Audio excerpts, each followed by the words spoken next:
Hello to all of you, स्वागत है आप सभी का आपके अपने YouTube channel Sumit Rana BSc classes में। बच्चों, आज हम लोग यहाँ पर सारथी बैच के अंदर ये 12वां लेक्चर है आपका, जिसमें कि हम लोग मसाले यानी स्पाइसेस कवर करने वाले हैं बच्चों, जिसके हम लोग कल्टीवेशन, प्रोडक्शन एंड यूजेस को डिस्कस करेंगे आज के इस सेशन में बच्चों। ठीक है, तो चलिए आइए देख लेते हैं। सारथी बैच अगर आपने ज्वाइन नहीं किया है बच्चों, तो एप्लीकेशन के ऊपर ऑलरेडी ये क्लास चल रही है, जिसमें कि जूलॉजी आपके सुमित सर पढ़ा रहे हैं और बॉटनी आपको हम पढ़ा रहे हैं। ठीक है, ये 4th सेमेस्टर की क्लास है। आपको यहाँ पर कंप्लीट पैकेज प्रोवाइड किया जाएगा, जिसमें कि आपको 3rd सेमेस्टर का फ्री ऑफ कॉस्ट यहाँ पर पूरा कोर्स यहाँ पर फ्री में प्रोवाइड किया जाएगा। ठीक है, 4th सेमेस्टर के साथ में। तो अगर आप नहीं जुड़े हैं तो जल्दी से हमारे एप्लीकेशन के ऊपर जुड़िए। जो नए बच्चे हैं उनको कैसे ज्वाइन करना है इस एप्लीकेशन को, तो एप्लीकेशन में कैसे ज्वाइन करेंगे आप लोग, पहले एप्लीकेशन डाउनलोड करेंगे। आपको जाना है गूगल प्ले स्टोर पर, सर्च करना है सुमित राणा बीएससी क्लासेस। जैसे आप सर्च करेंगे, इंस्टॉल का ऑप्शन आएगा, इंस्टॉल कर लेना है। इंस्टॉल करने के बाद इस तरीके से इंटरफेस दिखाई देगा, रजिस्टर पर क्लिक कर लेना है। रजिस्टर पर जैसे ही आप क्लिक करेंगे, इस तरीके से इंटरफेस दिखाई देगा, जिसमें कि आपको डिटेल्स फिल करनी है और डिटेल्स फिल करने के बाद रजिस्टर कर देना है। जैसे आप रजिस्टर कर देंगे, इस तरीके से इंटरफेस दिखाई देगा, जिसमें कि आपको जाना है प्रीमियम कोर्सेज में। प्रीमियम कोर्सेज में जैसे आप क्लिक करेंगे, आपको आना है इस तरीके से, यहां पर आपको इंटरफेस दिख जाएगा और यहां से आपको इसको बाय कर लेना है। ठीक है, तो इस तरीके से आप ज्वाइन करेंगे हमारे सारथी बैच के अंदर। ठीक है, तो चलते हैं आज के लेक्चर में। तो स्पाइसेस, जैसे कि आप देख पा रहे हैं, बहुत सारे स्पाइसेस, बहुत सारे मसाले हमारे पीछे दिए गए हैं। तो स्पाइसेस क्या करते हैं सर? स्पाइसेस प्लांट्स के किसी भी हिस्से से मिल सकता है बच्चों। ठीक है, जो कि एरोमा और टेस्ट देने के लिए, कलर देने के लिए इसका इस्तेमाल किया जाता है स्पाइसेस का, जिससे कि फूड में टेस्ट आ जाता है। ठीक है, फ्लेवर बढ़ाने के लिए हम लोग मसालों का इस्तेमाल करते हैं। तो इसको हम लोग देख लेते हैं। तो जो स्पाइसेस हैं आपके, इसके ये जो कहां कहां से प्राप्त हो सकता है, प्लांट के किसी भी से, seed, fruit, root, bark, berry, bud and vegetative substance जो होते हैं वो स्पाइसेस होते हैं, आपके स्पाइसेस के रूप में हो सकते हैं। और ये मुख्य रूप से क्या करते हैं, फूड को फ्लेवर देते हैं, कलर देते हैं और प्रिजर्व भी करते हैं। ठीक है, और इसका मेनली यूज हम लोग टेस्ट बढ़ाने के लिए करते हैं फूड में। ठीक है, और स्पाइसेस को हर्ब से अलग किया गया है, यानी जड़ी बूटियों से अलग किया गया है, जो कि लीफी ग्रीन प्लांट्स पार्ट होते हैं, जिनका यूज हम लोग फ्लेवरिंग और गार्निश में हम लोग इसका इस्तेमाल करते हैं, जिसको हम लोग स्पाइसेस कह रहे हैं। और स्पाइसेस को हम लोग मसालों के नाम से जानते हैं, मसाले स्पाइसेस को कहते हैं। ठीक है, और अगर हम स्पाइसेस में अगर 2-3 स्पाइसेस मिक्स हैं, तो उसको हम एक वर्ड देते हैं। ठीक है, कंडीमेंट्स। कंडीमेंट्स एक वर्ड ऐसा है जिसमें कि बहुत सारे स्पाइसेस इंक्लूड किए जाते हैं बच्चों। और अगर हम अपने इंडिया की बात करते हैं, तो इंडियन कुकिंग में स्पाइसेस का सबसे बड़ा इंपॉर्टेंट रोल है, और इसको हम लोग हिंदी में आप जानते हैं, इसको मसालों के नाम से जानते हैं। ठीक है, इस बात का भी ध्यान रखना है आप लोगों को। और उसके बाद लिखा है कि स्पाइसेस की अगर हम बात करते हैं, इंडिया में नहीं, हर जगह, अगर वर्ल्ड के हम अलग अलग रीजन्स की बात करते हैं, तो वहां पर जो कल्चर है, वहां पर स्पाइसेस का यूज हम लोग अलग अलग डिशेस में करते हैं। याद रखिए, अरोमा देने के लिए, या हम ये कह सकते हैं कि पर्टिकुलर फ्लेवर देने के लिए। ओके, जिसमें कि बहुत सारे मेडिसिनल प्रॉपर्टीज भी यहाँ पर इसके अंदर पाई जाती हैं। ठीक है, इस बात का ध्यान रखिए आप लोग। अच्छा, अब बात आती है कि ये कहां पर यूज किए जाते हैं। जो जहां पर वार्मर क्लाइमेट्स होते हैं भाई, जब वार्मर क्लाइमेट होगा तो वहां पर इंफेक्शन बढ़ने की संभावना ज्यादा होती है। ठीक है, तो वहां पर ये ज्यादातर ये जो स्पाइसेस हैं वहां पर सबसे ज्यादा उगाए जाते हैं। और इनके अंदर जो प्रॉपर्टी होती है, कौन सी प्रॉपर्टी होती है? एंटी माइक्रोबियल प्रॉपर्टी, यानी ये माइक्रोब्स को नष्ट कर सकता है। स्पाइसेस जो होते हैं आपके, ये ऐसी प्रॉपर्टीज पाई जाती है इसके अंदर। उसी के साथ साथ रिलीजियस रिचुअल्स, यानी जो धार्मिक अनुष्ठान होते हैं, कॉस्मेटिक प्रोडक्ट्स होते हैं, परफ्यूम प्रोडक्शन और वेजिटेबल के रूप में इसका इस्तेमाल किया जाता है स्पाइसेस का। ओके, उसी के साथ साथ हमारा जो स्पाइसेस हैं, जितने भी स्पाइसेस हैं पर्टिकुलर, चाहे आप किसी भी स्पाइसेस की बात करिए, तो इसका नेटिव हमारा इंडिया ही माना जाता है। ऐसा माना जाता है, जो लिटरेचर्स कहते हैं कि इंडिया के अंदर ही स्पाइसेस को सबसे पहले उगाया गया था। याद रखिए, ठीक है। उसी के साथ साथ कुछ बात कुछ लिटरेचर्स ये ऐसे भी हैं जो कि ये कहते हैं कि इनका जो डोमेस्टिकेशन किया गया था पर्टिकुलर चाइना से, रोम से, यहाँ पर यानी जो चाइनीज लोग यहाँ पर व्यापार करने आए थे मसालों का, रोमन लोग यहाँ पर व्यापार करने आए थे मसालों का, ठीक है, और उन्होंने इस तरीके से यहाँ पर डोमेस्टिकेशन किया है। उसी के साथ साथ इंडियन स्पाइसेस अपनी aroma, texture, taste and medicinal value के कारण विश्व स्तर पर सबसे अधिक मांग में है, क्योंकि इंडिया के अंदर ही स्पाइसेस को सबसे ज्यादा कल्टीवेट किया जाता है, इनका प्रोडक्शन किया जाता है, और पूरे वर्ल्ड में, ठीक है, यहाँ पर पूरे वर्ल्ड में डिमांड रहती है मसालों की कि हमें मसाले चाहिए, इंडिया से कहता है वो, क्योंकि इंडिया के अंदर सबसे ज्यादा प्रोडक्शन किया जाता है, क्योंकि इसके अंदर मेडिसिनल वैल्यूज पाई जाती हैं, ठीक है। उसके बाद कह रहा है कि इंडिया वर्ल्ड में स्पाइसेस का सबसे बड़ा घरेलू बाजार है, क्योंकि यहाँ पर सबसे ज्यादा प्रोडक्शन किया जाता है किसका, स्पाइसेस का।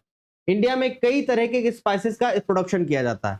अब देखिए यहाँ पर जो स्पाइसेस हैं इनको हम अलग अलग समझ लेते हैं कि कौन कौन से स्पाइसेस हैं, बेसिकली यहाँ पर समझेंगे, और जब हम लोग डिटेल पे चर्चा करेंगे कि आपके सिलेबस में कौन कौन से पढ़ रहे हैं ये भी हम लोग बात करेंगे। ओके, तो देख लेते हैं हम लोग।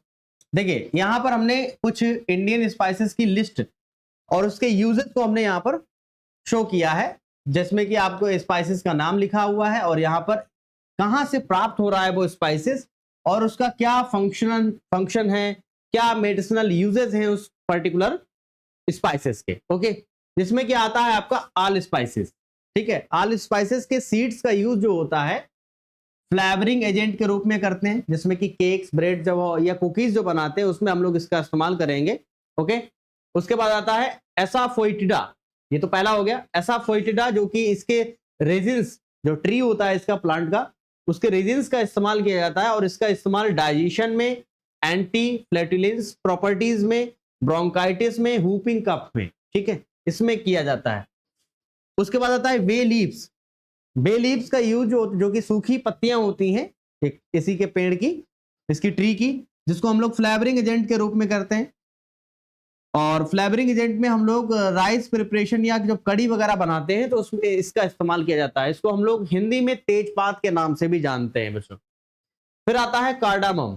कार्डामम मतलब इसको इलायची कहेंगे।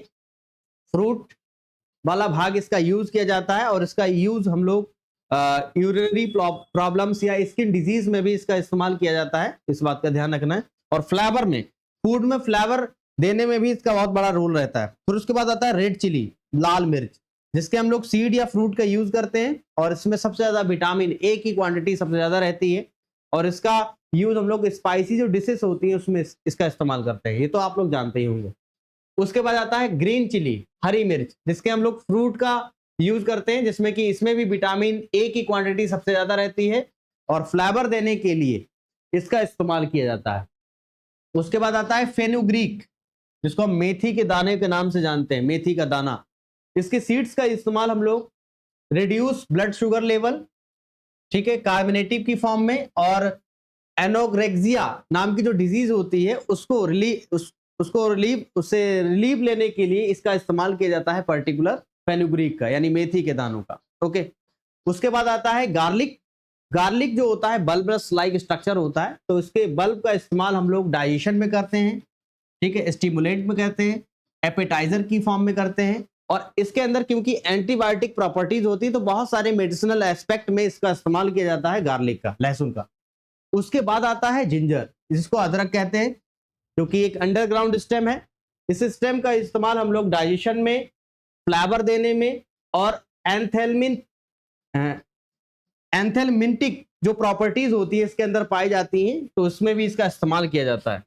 उसके बाद आता है लौंग, क्लोव जो है एक्चुअल में फ्लावर बर्ड होता है, इसका यूज हम लोग रेफ्रिजरेंट के रूप में, ठीक है, और डाइजेशन में, स्टिमुलेंट में, और बहुत सारे प्रॉपर्टीज, मेडिसिनल प्रॉपर्टीज में इसका इस्तेमाल किया जाता है, किसका, पर्टिकुलर क्लोव का। ओके, तो ये कुछ स्पाइसेस है बेसिकली हम यहाँ पर अभी बता रहे हैं। उसके बाद हम लोग बारी बारी से जो आपके सिलेबस में है उसको भी डिस्कस करेंगे, ठीक है। फिर उसके बाद आता है सिनेमोन, जिसको हम दालचीनी के नाम जानते हैं, जो कि एक बार्क होती है प्लांट की, सिनेमोन प्लांट होता है, उसकी बार्क से ये प्रोडक्ट निकलता है, जो कि अलग अलग प्रॉपर्टीज शो करता है। डायरेटिक प्रॉपर्टीज इसके अंदर देखी गई हैं, जो कि डायरेटिक डाययूरेटिक में इसका इस्तेमाल किया जाता है, ठीक है। उसी के साथ साथ टॉनिक में भी इसका इस्तेमाल किया जाता है और analgesic and anti inflammatory properties भी इसके अंदर पाई जाती हैं। और तो और ये फ्लेवर देने में भी इसका इस्तेमाल बहुत होता है, किसका, सिनेमोन का। ओके, उसके बाद आता है कोरिएंडर सीड। कोरिएंडर सीड यानी धनिया, इसके सीड्स का इस्तेमाल किया जाता है कहां पर, फ्लेवरिंग देने में, ठीक है, फ्लेवरिंग देने में। और इसके अंदर प्रॉपर्टीज भी, कुछ मेडिसिनल प्रॉपर्टीज भी यहाँ पर इसके अंदर पाई जाती हैं बच्चों, ठीक है। अब आ जाता है क्यूमिन सीड। क्यूमिन सीड्स का इस्तेमाल हम लोग क्यूर, कॉन्स्टिपेशन में और गैलेक्टोगॉज, न्यूट्रिन एंड नर्व स्टिमुलेंट के रूप में इसका हम लोग इस्तेमाल करते हैं। फिर उसके बाद आता है एनीसीड। एनीसीड जो है इसके, जो कि अजवाइन फैमिली का ये मेंबर है बच्चों, ठीक है। इसका उपयोग हम लोग अलग अलग मेडिसिनल प्रॉपर्टीज में करते हैं। ओके, मस्टर्ड आता है, मस्टर्ड जिसको हम सरसों कहते हैं, इसके सीड्स का इस्तेमाल हम लोग anti inflammatory cures, skin disease, ठीक है, एंड थर्मोजेनिक में इसका इस्तेमाल करते हैं। और जैसा कि आपने देखा होगा कि जब अचार वगैरह बनाते हैं तब भी इसका यूज किया जाता है, पर्टिकुलर मस्टर्ड के सीड्स का। उसके बाद आता है पेपर यानी काली मिर्च जिसको आप बोलते हैं। तो ये एक्चुअल में ड्राइड फ्रूट्स होते हैं, ड्राइड फ्रूट्स का इस्तेमाल करते हैं ब्लैक पेपर में या पेपर्स के अंदर, जिसका यूज हम लोग मेडिसिनल एस्पेक्ट में भी करते हैं, ठीक है, और फ्लेवर देने में भी करते हैं। उसके बाद आता है पॉपी सीड्स, अफीम के जो दाने होते हैं, जो कि एक्चुअल में सीड्स हैं बच्चों, ठीक है, अफीम का जो पौधा होता है इसके सीड्स का यूज करते हैं। और इसका भी मेडिसिनल एस्पेक्ट में बहुत बड़ा रोल है, जैसे कि act as skin moisturiser, used in internal haemorrhage, diarrhoea and dysentery. Okay, उसके बाद आता है स्टार एनाइज, जो कि एक पर्टिकुलर क्या है, ये भी एक स्पाइसेस है। इसके सीड्स का इस्तेमाल करते हैं हम लोग कहां पर, एंटी इन्फ्लुएंजा में, ड्रग के रूप में इसका इस्तेमाल करेंगे, यानी मेडिसिनल प्रॉपर्टीज में इसका यूज होता है। उसके बाद आता है टर्मरिक, हल्दी, जो कि एक अंडरग्राउंड स्टेम है। इसके स्टेम का इस्तेमाल किया जाता है मसालों के रूप में, और इसके अंदर भी बहुत सारी मेडिसिनल प्रॉपर्टी जैसे antiseptic, appetizer, cure skin disease, asthma, कफ, ब्रोंकाइटिस, इन्फ्लेमेशन, अल्सर, इंटेस्टाइनल बॉम्ब्स एंड स्किन डिस्कलराइजेशन या डिस्कलरेशन के अंदर भी इसका इस्तेमाल किया जाता है, ठीक है, इसका टर्मरिक का। तो टर्मरिक के अंदर भी बहुत सारी मेडिसिनल प्रॉपर्टीज देखी गई हैं बच्चों। उसके बाद आता है टैमराइन, इमली, जो कि सीड्स फ्रूट्स होता है, फ्रूट्स में जो पल्प होता है उस पल्प का इस्तेमाल अलग अलग फ्लेवरिंग देने में, क्योंकि जो इमली जो होती है ये कैसे होती है, सोर टाइप की होती है, खट्टी टाइप की होती है। तो जो सोर एजेंट होते हैं उसमें फ्लेवर देने के लिए इसका इस्तेमाल किया जाता है, ठीक है। और कुछ इसके अंदर मेडिसिनल प्रॉपर्टीज भी देखी गई हैं बच्चों, ठीक है। अब आता है अगला सैफरोन, ठीक है। सैफरोन जो कि स्टिग्मा होता है फ्लावर का, सैफरोन प्लांट है जिसमें कि फ्लावर जो आता है उस फ्लावर में सैफरोन क्या है, स्टिग्मा है। और इसका यूज कलरिंग में, कलरिंग एजेंट में, स्टिमुलेंट में, और क्यूरिंग ब्रोंकाइटिस में, फीवर में, एपिलेप्सी एंड स्किन डिजीज में इसका इस्तेमाल किया जाता है। अजवाइन की बात करते हैं, अगला है जिसमें कि फ्रूट यूज किया जाता है अजवाइन का, जो कि डाइजेशन में और अदर मेडिसिनल प्रॉपर्टीज में इसका इस्तेमाल किया जाता है बच्चों, ठीक है। उसके बाद आता है नटमेग, जिसमें कि सीड्स इसके इस्तेमाल करते हैं, जो कि अलग अलग फ्लेवर देने के लिए इसका इस्तेमाल किया जाता है, और कुछ मेडिसिनल प्रॉपर्टीज भी इसके अंदर पाई जाती है। मेस, जो कि क्या है, ड्राइड एरिल ऑफ नटमेग, जो कि क्या होता है, आउटर कवरिंग है इसका। तो इसका इस्तेमाल हम लोग फ्लेवरिंग एजेंट के रूप में करेंगे और एंटी माइक्रोबियल प्रॉपर्टीज में भी करेंगे बच्चों, ठीक है। उसके बाद आता है डिल। डिल क्या है पर्टिकुलर, ये भी एक जिसमें कि हम लोग डिल के सीड्स और लीव्स का यूज करते हैं अलग अलग फ्लेवर देने के लिए, ये भी मसाले में आता है। और इसके अंदर एंटी पायरेटिक प्रॉपर्टीज भी पाई जाती है, यानी पायरिया डिजीज में ये काम आता है, कह सकते हैं। ये एक अच्छा एक बेनिफिटेड पर्टिकुलर मेडिसिनल प्रॉपर्टीज इसके अंदर देखा गया है। फेनल, फेनल में बल्ब्स का यूज किया जाता है, ठीक है, इसके सीड्स का यूज किया जाता है जो कि फ्लेवर देने में। और उसी के साथ साथ यहाँ पर कार्डियक प्रॉब्लम्स में भी इसका इस्तेमाल किया जाता है। वेनिला, वेनिला के सीड्स का इस्तेमाल हम लोग पर्टिकुलर फ्लेवर देने में करते हैं, और कुछ जो स्टमक डिजीज या डिसऑर्डर्स जो होते हैं उसमें भी इसका इस्तेमाल किया जाता है। फिर उसके बाद आता है कड़ी लीफ, जिसको आप कड़ी पत्ता के नाम जानते हैं, जिसमें कि पत्तियों का, ये कड़ी पत्ता एक प्लांट होता है जिसमें कि लीव्स का यूज हम लोग फ्लेवरिंग देने में और गार्निशिंग में इसका इस्तेमाल करते हैं। तो ये बेसिकली हमने कुछ मसालों की बात की है आज के इस सेशन के अंदर। बेसिकली कुछ मसाले थे। अब हम लोग बारी बारी से क्या है, अगले सेशन में हम लोग इसके बारी बारी से जो टॉपिक है वो हम लोग कवर करेंगे। ठीक है, तो मिलते हैं हम लोग फिर नेक्स्ट क्लास में। और अगर आप हमारे सारथी बैच के अंदर नहीं जुड़े हैं 4th सेमेस्टर में, तो आप जल्दी से जल्दी जुड़ जाइए। क्लासेस स्टार्ट हो चुकी हैं और अधिक जानकारी के लिए इस नंबर पर कांटेक्ट कर सकते हैं बच्चों। तो मिलते हैं हम लोग फिर नेक्स्ट क्लास में। Thank you, all the best बच्चों।